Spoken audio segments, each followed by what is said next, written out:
사도신경 신앙 고백 드리겠습니다. 나는 전능하신 아버지 하나님 천지의 창조주를 믿습니다. 나는 그의 유일하신 아들 우리 주 예수 그리스도를 믿습니다.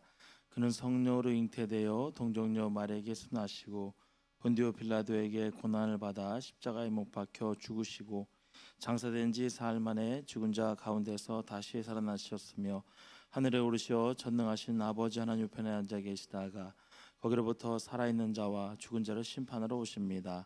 나는 성령을 믿으며 거룩한 공교회와 성도의 교제와 죄를 용서받는 것과 몸의 부활과 영생을 믿습니다. 아멘. 찬송가 70장입니다. 찬송가 70장. 피난처 있으니 찬송가 70장입니다.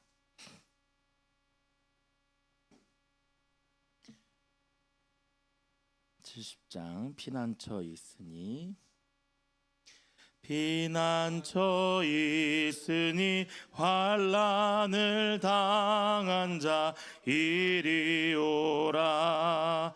땅들이 변하고 물결이 일어나 산 위에 넘치되 두렵지 않네.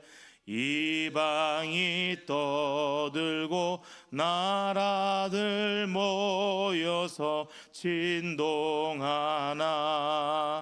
우리 주 목소리 한 번만 바라면 천하의 모든 것 망하겠네.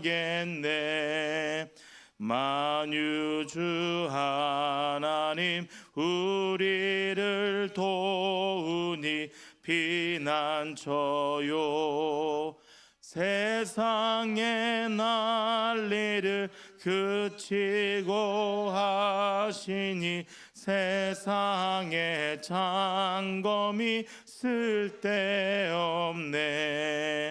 높으신 하나님 우리를 구하니 할렐루야. 괴로움이 심하고 환난이 극하나 세난처 되시는 주 하나님. 아멘. 하늘의 말씀 민수기입니다. 35장. 민수기 35장 9절에서 21절까지 말씀. 민수기 35장 9절에서 21절까지 말씀입니다. 함께 교독으로 보신 후에 마지막 절 함께 합독을 읽겠습니다. 여호와께서 또 모세에게 말씀하여 이르시되 이스라엘 자손에게 말하여 그들에게 이르라. 너희가 요단강을 건너 가나안 땅에 들어가거든 너희를 위하여 성읍을 도피 성으로 정하여 부지 중에 살인한 자가 그리로 피하게 하라. 이는 너희가 복수할 자에게서 도피하는 성을 삼아 살인자가 회중 앞에 서서 판결을 받기까지 죽지 않게 하리 위함이니라. 너희가 줄 성읍 중에 여섯을 도피 성이 되게 하되 새 성읍은 요단 이쪽에 두고 새 성읍은 가나안 땅에 두어 도피 성이 되게 하라. 이 여섯 성읍은 이스라엘 자손과 타국인이 이스라엘 중에 거류하는 자의 도피성이 되리니 부지 중에 살인한 모든 자가 그리로 도피할 수 있으리라. 만일 철 연장으로 사람을 쳐 죽이면 그는 살인자니 그 살인자를 반드시 죽일 것이요. 만일 사람을 죽일 만한 돌을 손에 들고 사람을 쳐 죽이면 이는 살인한 자니 그 살인자는 반드시 죽일 것이요. 만일 사람을 죽일 만한 나무 연장을 손에 들고 사람을 쳐 죽이면 그는 살인한 자니 그 살인자는 반드시 죽일 것이니라. 피를 보복하는 자는 그 살인한 자를 자신이 죽일 것이니 그를 만나면 죽일 것이요. 만일 미워하는 까닭에 밀쳐 죽이거나 기회를 엿보아 무엇을 던져 죽이거나 함께 읽겠습니다. 아기를 가지고 손으로 쳐 죽이면 그 친자는 반드시 죽일 것이니 이는 살인하였음이라. 피를 보복하는 자는 살인자를 만나면 죽일 것이니라. 아멘. 아멘. 기도하겠습니다. 하나님 감사합니다. 주님의 은혜로 오늘 하루도 또한 시작할 수 있도록 인도해 주셔서 감사합니다. 하나님께서 날마다 우리를 보호하시고 인도하여 주셔서 우리를 안전하게 하시니 감사합니다. 하나님, 오늘도 새벽에 주 앞에 나와 기도하며 간구할 때에 하나님의 인도하심 가운데 살아갈 수 있는 우리의 삶이 되도록 인도하여 주시고 하나님과 늘 함께 한 마음으로 나아갈 수 있는 우리의 삶이 되도록 주님 인도하여 주시옵소서. 주 앞에 나올 때 빈손 나오지 아니하고 감사헌금을 드리고 또 주정헌금을 드립니다. 주정금을 드리고 일천번 제물을 주 앞에 올려드립니다. 하나님 소원하는 마음을 가지고 주 앞에 드렸사오니 기뻐 받으시고 함께하여 주시옵소서. 이번 한 주도 또한 주님의 은혜 가운데 승리하는 한 주 되길 소망합니다. 새벽을 깨어 주 앞에 나와 간구할 때마다 응답하여 주시고 인도하여 주시옵소서. 감사를 드리며 예수님의 이름으로 기도합니다. 아멘. 예전에 요즘은 그런 게 없는데 데모하던 분들이 이렇게 데모하다가 서울 명동 성당에 이렇게 숨어 들어가면 거기에는 아무나 공권력이 들어갈 수 없다 그렇게 해서 이렇게 숨었던 그런 기억들이 있으실 겁니다. 뭐 명동 성당만 그런 것이 아니라 이렇게 그 지역에 이렇게 성당 같은데 이런 종교 절 이런 데 같은데 보면 뭐 교회도 그런 것 같고요. 이렇게 아무나 쉽게 그렇게 공권력을 활용하지 못했던 때가 있었죠. 요즘은 어떤지 모르겠어요. 어쨌든 사람이 그 당시 그 사람들은 죄를 지은 건 아닌데 물론 나라 법을 따지면 죄였겠죠. 그런데 그들이 숨을 곳이 피할 곳이 있었던 그런 때가 있었습니다. 오늘 도피성에 대한 이야기를 합니다. 이제 민수기가 이제 마지막 거의 절 36장까지 가고 있는 부분이죠. 저도 말씀드린 것처럼 민수기는 사실은 넘버스 그래서 숫자를 세는 거입니다만은 하나님은 질서의 하나님이시기 때문에 하나님께서 행하시고 약속하신 것들을 만들어가는 과정들 그리고 법률적인 것들을 만들어가는 그런 과정들입니다. 그것을 명확하게 만들어가는 과정이죠. 하나님은 질서의 하나님이시기 때문에 이런 것들을 통하여서 하나님의 나라의 통치가 무엇인지를 계속해서 보여주고 있는 것들을 우리가 볼 수가 있습니다. 오늘 이 도피성에 대한 이야기입니다. 하나님께서 이스라엘이 이제 이 약속의 땅에 정착할 때 오늘 요단강을 건너고 그들이 이제 가나안 땅으로 들어가는 그 과정 속에서 하나님께서 약자들을 보호하시고 또 억울한 자들을 보호하시기 위한 그런 공정한 재판을 위한 그런 모습들을 우리가 볼 수가 있습니다. 그래서 거기에 도피성의 내용이 나오게 되는 것이죠. 첫 번째로는 어떤 내용을 우리가 볼 수가 있냐면 오늘 그 말씀 11절과 12절 말씀을 먼저 한번 보았으면 좋겠습니다. 11절과 12절 말씀인데요. 이렇게 말하고 있죠. 너희를 위하여 성읍을 도피성으로 정하여 부지 중에 살인한 자가 그리로 피하게 하라. 이는 너희가 복수할 자에게서 도피하는 성을 삼아 살인자가 회중 앞에 서서 판결을 받기까지 죽지 않게 하기 위함이라. 이렇게 말하고 있죠. 두 가지를 볼 수가 있죠. 11절에서 보면 도피성으로 말하고 있습니다. 또 12절에서 뭐라고 있죠? 도피하는 성 말하고 있습니다. 그래서 오늘은 도피성에 대한 이야기를 하는 것이고 어떤 내용일까? 11절에 봤더니 부지 중에 살인한 자, 부지 중에 살인한 자. 이게 무슨 말이죠? 계획하지 않고 실수로 살인한 자를 말하는 겁니다. 하다 보니까 돌이 던졌는데 내가 실수로 던졌는데 그 돌에 맞아 사람이 죽어버릴 수 있었던 것이죠. 고의가 아닌 그런 상황을 말하는 것이죠. 그런 자가 도피성으로 가게 하라 말하고 있습니다. 또 어떤 사람이죠? 이 12절에 살인자가 회중 앞에 서서 판결을 받기까지 죽지 않게 하려 함이라. 아까 말씀드린 대로 고의는 아닌데 하다 보니까 어떤 실수로 누군가를 죽게 했다는 것이죠. 그러면 물론 살인한 건 잘못된 거지만 그러나 그가 왜 그렇게 되었는지 판단해 보기 전까지 이 사람이 상하지 않게 보호를 해주겠다라는 겁니다. 이것이 바로 도피성의 원리입니다. 하나님은 그 누구도 억울하지 않게 하기를 원하셨던 겁니다. 물론 죄는 죄입니다. 누군가를 죽게 했다라는 것은 죄죠.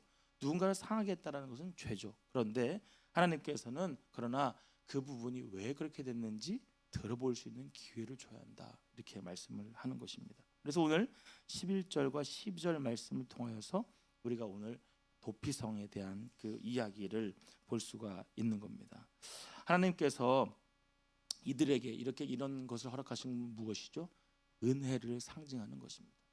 사실 예수님께서 이 땅에 오신 그 이유가 무엇일까요? 값없이 우리에게 주신 겁니다. 오신 겁니다. 마치 이 도피성처럼 예수님을 통하여서 모든 사람들에게 은혜를 허락하여 주시는 것입니다. 사실 우리가 오늘 이 자리에 앉아서 예배할 수 없는 존재들입니다. 그런데 오늘 우리에게 피할 곳을 허락하여 주셨어요. 예수님으로 말미암아 우리에게 피할 기회를 허락하여 주셨습니다. 그리고 우리가 우리의 그 죄를 고백할 때에 우리는 하나님의 자녀로 다시금 삼아 주신 바로 그 은혜인 것처럼 오늘 이 살인한 자, 잘못한 자에게도 은혜를 허락하여 주신 것을 우리가 볼 수가 있습니다. 그것이 바로 우리가 오늘 보고 있는 도피성입니다. 우리 현대를 살아가면서 하나님이 세우신 이 도피성 정신이 필요합니다. 뭐 이제 대통령 선거가 끝났습니다만은 사실 제가 좀 답답했던 건 그거예요. 그 사람은 잘못한 것. 뭐 대통령 선거만 그렇습니까? 나라를 준비하겠다는 사람들, 또 무엇인가를 하겠다는 사람들이 할 때 이상하게 요즘에 시대 정신들이 누구의 잘못만을 지적하는. 그것보다 내 비전을 말하고 내가 할 수 있는 것을 말했으면 참 좋겠는데 이 시대 사람들은 이상하게 남의 약점, 남의 부족한 것 그런 것을 가지고 자꾸 이야기하는 것 같아요. 교회는 안 그렇습니까? 교회마저도 어떤 직분과 어떤 위치에 올라가기 위해서 다른 사람의 연약한 것을 자꾸 건드리는, 교회는 은혜의 장소이지 않습니까? 그런데 교회마저도 은혜를 잃어버리는 그런 행동들을 우리가 하는 것을 볼 수가 있다라는 것입니다. 사람이 살아가다 보면 생각지 않게 연약해질 때가 있습니다. 생각지 않게 실수를 할 수가 있습니다. 생각지 않게 다른 사람에게 피해를 줄 수가 있습니다. 그러나 은혜 입은 우리들은 그 다른 사람의 연약함, 실수를 보호할 수 있어야 한다라는 것이죠. 오늘 하나님께서는 질서의 하나님이시기 때문에 요단강을 건너 그들이 간 곳에 동일하게 어느 곳에든지 갈 수 있도록 그곳에 도피성을 만들어 놓았습니다. 그리고 하나님께서는 또한 모든 민족을, 모든 사람들을 사랑하시기 때문에 특정한 이스라엘 백성들뿐만 아니라 이스라엘 민족뿐만 아니라 이방인들에게도 동등한 기회와 보호를 제공하셨다는 것을 우리는 볼 수가 있습니다. 차별이 없었고 또한 어떠한 경계도 없는 하나님의 모습을 우리가 볼 수가 있습니다. 이미 민수기에서부터 하나님께서는요 차별이 없으셨어요. 연약함이 없으셨어요. 누군가 구분하지 않으셨어요. 모든 사람들을 사랑하시는 은혜의 모습을 오늘 도피성을 통하여서 우리에게 보여준다고 하는 것을 우리가 확인할 수가 있습니다. 두 번째로는 여기 저희가 가지고 있는 이 책으로 보면 앞에 봤던 부분에는 이 도피성에 대한 안내를 합니다. 그러니까 억울하게보다는 자기가 실수함으로 말미암아 누군가를 상하게 하거나 누군가를 죽게 했을 때에 그가 일단은 보호를 받고 재판을 받을 때까지는 억울하게 죽임을 당하지 않도록 보호하여 주었던 것입니다. 그리고 그 사람이 언제 해방이 될 수 있느냐? 대제사장, 그 당시에 대제사장이 이제 죽게 되면 그들은 그 도피성에서 나올 수가 있었습니다. 물론 그 안에 재판을 받아서 잘 해소가 되면 좋지만 그렇지 않을 경우에는 대제사장이 죽게 되면 그들이 다 나오게 되는 그런 제도였던 것이죠. 그런데 그 뒷부분에는 이렇게 말하고 있습니다. 아마 그 당시에도 그런 사람이 있었을 것 같습니다. 뒤에는 아까 뒤에 나와 있습니다만은 일부러 돌을 들어서, 일부러 나무를 들어서, 일부러 쇠를 들어서 누군가를 고의적으로 죽이게 된다면 그 사람은 반드시 죽여야 한다라는 겁니다. 은혜 입은 자인데 그 은혜를 다른 방법으로 하는 사람들을 말하는 것이죠. 이걸 우리가 보통 이 당시에 나와 있는 말씀에 탈리온법이라고 합니다. 눈에는 눈, 이에는 이, 동해보복법이라는 이런 표현을 쓰는데요. 하나님께서는 은혜와 긍휼의 하나님이심에도 불구하고 또한 동일하게 다른 생명을 함부로 하는 자들에게는 동일하게 엄하게 다스리시는 분이라는 것을 우리는 볼 수가 있습니다. 10절에서 21절까지는 이런 말씀을 하시는 겁니다. 고의적인 것은 안 된다. 은혜를 입었는데 고의적으로 그러면 안 된다라는 것이죠. 마음을 지키고 생명을 보호해야 한다라는 그런 이야기를 하는 것입니다. 사실 뭐 우리가 인간의 연약함, 인간의 고의적으로 하는 이런 나쁜 마음들 우리는 이미 이 앞서서 했던 이스라엘 백성들의 모습 속에서 우리가 볼 수가 있죠. 하나님은 이스라엘 백성들의 습성을 잘 알았던 것 같아요. 사람들의 마음을 잘 아셨던 것 같아요. 그렇기 때문에 은혜로 그들을 보호하시지만 또한 그들이 그렇게 살아가게 놔두면 안 된다라는 것을 확실히 아셨던 것 같습니다. 독보성의 이 보호가 적용되지 않는 사람들은 누구입니까? 고의로 누군가를 상하게 하는 사람들입니다.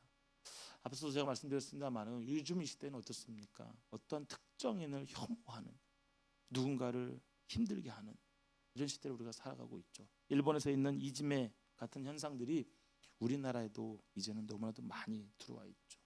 그것이 어른들만 그렇습니까? 아이들도 그렇죠. 그러다 보니까 그만큼 사람들의 마음이 많이 연약해진 것 같아요. 이거가 뭐 도시가 되지 않던 시골이 됐던 다 요즘은 그런 똑같은 그런 시대를 우리가 살아가고 있는데, 우리가 오늘 마음을 지키고 생명에 대한 부분들을 우리가 잘 봐야 한다, 이렇게 하는 겁니다. 이 당시에도 하나님께서 보시기에 개인적인 사적인 원한들, 이런 부분을 가지고 악한 행동을 하는 사람들의 모습을 하나님께서 보셨던 것 같습니다. 그리고 고의로 누군가를 죽이고 고의로 누군가를 상하게 하는 것들에 대해서는 엄하게 하시는 하나님의 모습을 우리가 볼 수가 있습니다. 하나님은 이런 하나님이시죠. 균형 있는 하나님이시다. 사실 누군가가 만약에 그렇게 억울하게 또한 죽음을 당한다면 그 사람의 모습을 하나님은 보호하시고자 하셨던 것입니다. 그리고 하나님께서는 그런 균형을 통하여서 공동체를 세워 가시는 것을 우리가 볼 수가 있는 것이지요. 하나님께서 이제 민수기를 통하여서 이스라엘 백성들에게 약속하신 것, 그리고 이제 가나안 땅에 들어가서 그곳에서 하나님께서 약속하신 그 땅을 세워가고 만들어 가고 계십니다. 그런데 거기에는 그러한 균형이 필요한 것입니다. 은혜를 허락하십니다. 그리고 공의가 필요하게 되었던 것이죠. 우리가 제가 어저께 설교를 했습니다마는 그리스도인으로서 살아가면서 이러한 마음이 필요한 것 같습니다. 오늘 내가 하나님의 자녀로서, 하나님의 백성으로서 균형이 될 수 있는 삶을 살아가야겠다. 다른 사람들이 혹시 잘 지키지 못하여도 나는 하나님의 은혜 입은 자로서 이 균형을 지켜가야겠다. 오늘 우리에게 그러한 거룩한 부담이 필요한 것 같습니다. 그런 마음을 지키고 그런 삶을 살아갈 때 우리는 때로는 실수하는 누군가를 보호할 수 있는 그런 마음이 필요하고, 때로는 고의적으로 잘못한 사람에게 분명하게 그 부분을 잘못했다라고 지적할 수 있는 그러한 모습이 우리에게 필요한 것입니다. 하나님의 이 공의와 긍휼, 균형을 이루어가는 건강한 사회를 만들어가는 것, 그것이 하나님의 백성들로서 행해야 하는 우리의 모습인 것 같습니다. 이 시간 우리가 기도하며 나아가실 때에 하나님, 오늘 우리에게 허락하여 주시는 하나님의 은혜 우리가 기억하며 삽니다. 그리고 하나님께서 우리를 엄히 다스리셔서 또 하나님의 뜻 가운데 살아가라고 우리에게 말씀해 주신 것들을 잘 지키고 살아가겠습니다. 그런 책임을 갖겠습니다. 오늘 그런 마음을 가지고 오늘도 우리의 이 사회를 향하여서 달려나갈 수 있는 우리가 되길 바라고요. 그리고 좋은 기준이 되고 더 좋은 또 은혜의 삶을 나눌 수 있는 우리의 삶이 되기를 주님으로 축복합니다. 기도하겠습니다.